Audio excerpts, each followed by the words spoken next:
अथ धूम मार्ग और अर्चिर आदि मार्ग से जाने वालों की गति का और भक्ति योग की उत्कृष्टता का वर्णन।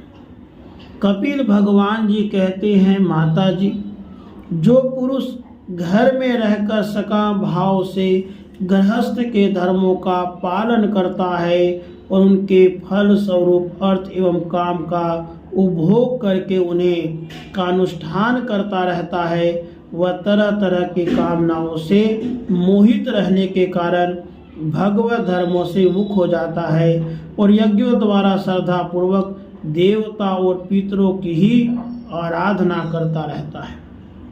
उसकी बुद्धि उसी प्रकार की श्रद्धा से युक्त रहती है, देवता और पितर ही उसके उपास्य रहते हैं, अतः वह चंद्रलोक में जाकर उनके साथ सोमपान करता है और फिर पुण्यशील होने पर इसी लोक में लौट आता है। जिस समय प्रलय काल में शेष साई भगवान शेष शैया पे शयन करते हैं, उसी समय सकाम गृहस्थाश्रमियों को प्राप्त होने वाले ये सब लोक भी लीन हो जाते हैं। जो विवेकी पुरुष अपने धर्मों का अर्थ और भोग विलास के लिए उपयोग नहीं करते, बल्कि भगवान की प्रसन्नता के लिए ही उनका पालन करते हैं, वे अनासक्त, प्रशांत, शुद्धचित, निर्वर्ती, धर्मपरायण, ममता रहित और अहंकार शून्य पुरुष सर्वधर्म पालन रूप सत्व गुण के द्वारा सर्वथा शुद्धचित हो जाते हैं। वे अंत में सूर्य मार्ग के द्वारा सर्वव्यापी पूर्ण पुरुष श्रीहरि को ही प्राप्त होते हैं, जो कार्य कारण रूप जगत के नियंता, संसार के उपादान कारण और उसके उत्पत्ति, पालन एवं संहार करने वाले हैं।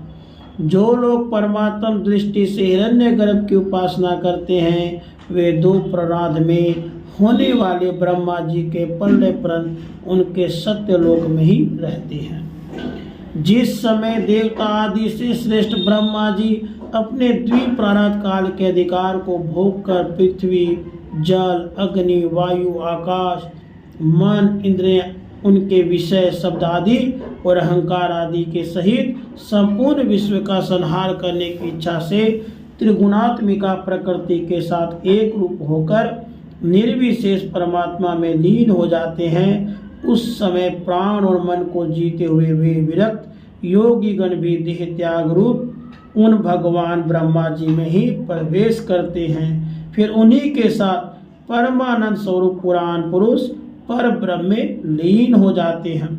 इससे पहले वे भगवान में लीन नहीं हुए, क्योंकि अब तक उनमें अहंकार शेष था। इसलिए माता जी, अब तुम भी अत्यंत भक्ति भाव से उन श्री हरि के ही चरण शरण में जाओ। समस्त प्राणियों का हृदय कमल ही उनका मंदिर है और तुमने भी मुझसे उनका प्रभाव सुन ही लिया है। जिनके चरण कमल सदा भजने योग्य हैं, उन भगवान का तुम उन्हीं के गुणों का आश्रय लेने वाली भक्ति के द्वारा सब प्रकार से भजन करो। भगवान वासुदेव के प्रति किया हुआ भक्ति योग तुरंत ही संसार से वैराग्य और ब्रह्म साक्षात्कार रूप ज्ञान की प्राप्ति करा देता है।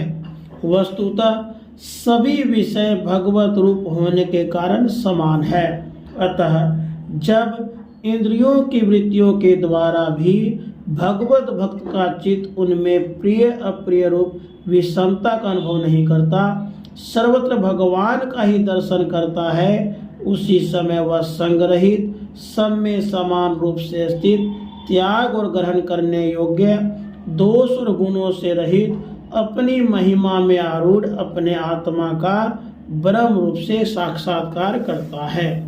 वही ज्ञान स्वरूप है, वही पर ब्रह्म है, वही परमात्मा है, वही ईश्वर है, वही पुरुष है, वही एक भगवान स्वयं जीव, शरीर, विषय, इंद्रियों आदि अनेक रूपों में प्रतीत होता है। संपूर्ण संसार में आसक्ति का भाव हो जाना, बस यही योगियों के सब प्रकार के योग साधन का एकमात्र अभिष्ट फल है। ब्रह्म एक है, ज्ञान स्वरूप और निर्गुण है, तो भी वह बाह्य वृत्तियों वाली इंद्रियों के द्वारा भ्रांतिवश शब्द आदि धर्मों वाले विभिन्न पदार्थों के रूप में भास रहा है। जिस प्रकार एक ही परब्रह्म महतत्व वैकारिक राजस और तामस तीन प्रकार का अहंकार पंच महाभूत 11 इंद्रिय रूप बन गया और फिर वही स्वयं प्रकाश इनके संयोग से जीव कहलाया, उसी प्रकार उस जीव का स्वरूप या ब्रह्मांड भी वस्तुतः ब्रह्म ही है, क्योंकि ब्रह्म से ही इसकी उत्पत्ति हुई है।